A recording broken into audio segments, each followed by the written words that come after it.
पात दी गोबर ना पात हम कैसे गोइठा सुखाई ना आगो जना सुखाई खाना बन वे गुंजे हरानी गाड़ी खालसा इने उने नजारा मटाका मारा ताड़ी तब अपन दिल के दुख आ विपत के कारण कोई बाप भाई बाबसन तो ओइसने बाबसन सुन मेरा करिए सन ओ करे सुनेला सन हमार के बस सपोर्ट में कोई नहीं खे जाता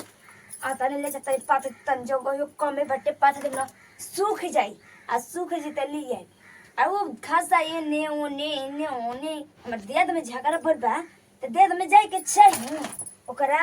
आ बतिया के चाहिए आपन बतिया देत के छोड़ के दूसरा को खेल कोई अपन हंस काता न टेढ़ रहिनो त अपने देने घींची वो दूसरा देने घींचे के ना कोशिश करी आऊ महारानी बाड़ी काजन का करताड़ी जाता ने लेके देखो तो नहीं अभी तेरे तक आज तेरे को उनका के लिया तब ना मारा गोपा खाई हन ठीक काल बा नया लुगरिया 9 दिन बराबर इस दिन बारे मेहरानू ठीक बा उनकरा के बताई बबी ना घर में मुक्तियन तक ना ले जाई खाइए चाहे ना खाई अरे भैंसियो हो देती है औसा लोग मार मोह के लागता बदबू देवे लागता घटिया के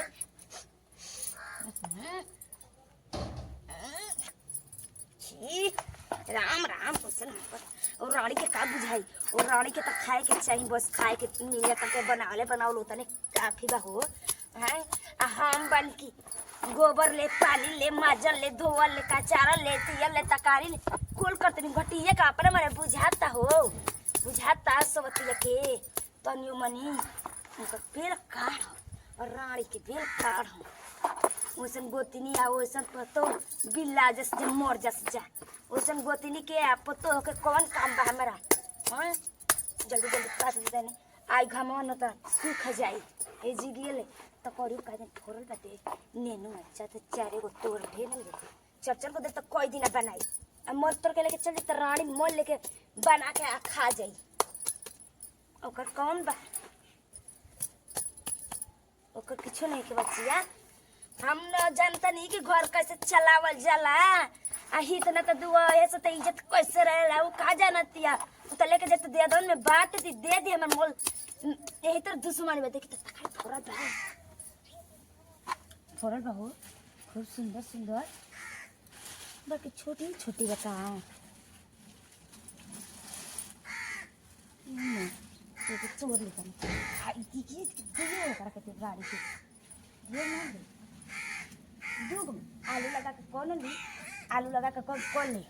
तकारी नहीं के फर बाटे और कुल बाटे तो जे दो सारा दे जाता कम तो एगो बाटी ले दे बना ले जाता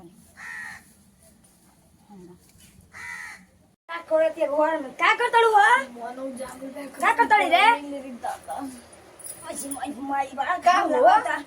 गोर पानी पाछ के ते होई नी हेले लो मिनू सब्जी बना दे आलू डाल के ये तू ने मन को लू आड़ फटा टा हाय का बिल बड़े वाला नहीं छोड़ना ऐसा ही ना घर घर ना क्या करी हो सन का करी नो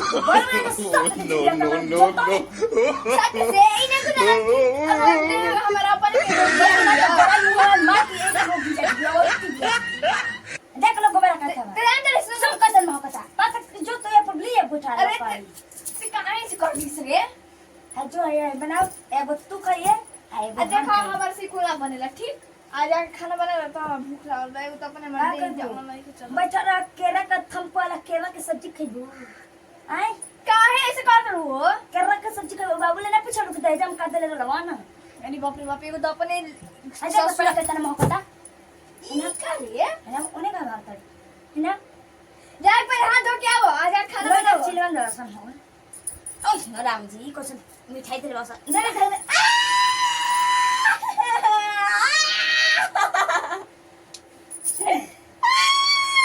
अरे मिठाई को दे राम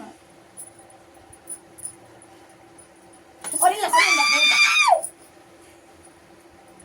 ले आई गोबर तन सुन ले पसंद होता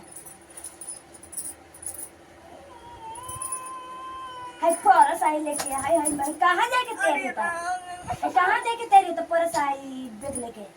का तड़ी कौन ले रे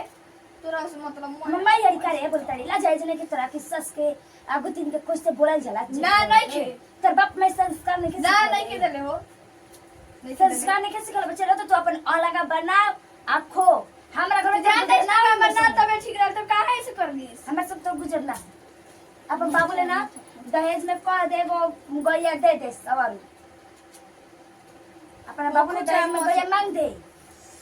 गोड़ मार फाटे तो हमारे पे तो सुना तो कना खोला के कदम मन आए वो कह दे बकरी दे दे तू चराए बकरी तो रही बकरी हमारी भैंस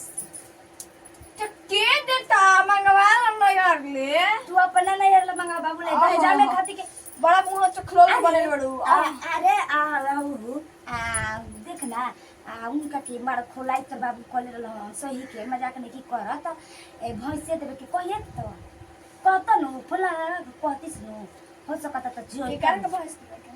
मारो हिलाई कॉले रहल देवे के तो अरे पूछतीस तो दे देता तो आइए जेते वो लगन घर तनी तो का करबू भैंस रहे द दूध पिए नाम दूध पी तो भात रो पी तो लइका ओ लइके पिए सन एगो हमें पिए थोड़े ना आई क्या कइले करतनी हां चाट ले ओकरा के लइका दले रहल से हमरा के तो कह तोरो के तल में दे तब बेले काढ़ ले आज बड़ छीना घटी के काम से जो तनी खाना बना ठीक है काला नु कि बनाई जाओ के बनैले में रनु के लिए जाई खाना बना दे उल्टा ये बोल रहा है खिस पर लगा अरे ता अबे तोरा लाज साला हाय नहीं कि ना रे गोबर पानी कोई नहीं भैंस मार गोड़ पिरा त जी कहे न कहे हम ना बने मत चीज हमें ना करम ले आई खाना बना दे तू कहे वो हम खाई एक आई का तू खाए पता के आई मत के हम जातन खाना ना बना लेके आ ठीक हो जान मन कर जल्दी आओ बनाई गोड़ हाथ दुखा तो तनी दबावे के बहाना आ ये दादा हमारे दबा ना दी अपने मुंह तनी जूझे तनी है दादा हम जातन ठीक बनू आई भाई गोड़वा ई ना कहली तनी बना के तनी जाई हां चबक्का के तो सब कोई बा आके कहली भैंसिया तो बाबू ना दे दी हन दूध से उपी ले हां उपी ले भाई तो मुंह चखल लेके बने बड़ी भैंस लिए मुंह एक ही रखले भैंस दी रही जिंदगी भर में जी तो भर में अब बकरी इनका के दिवा तनी खसी खाली हन बकरी के बदले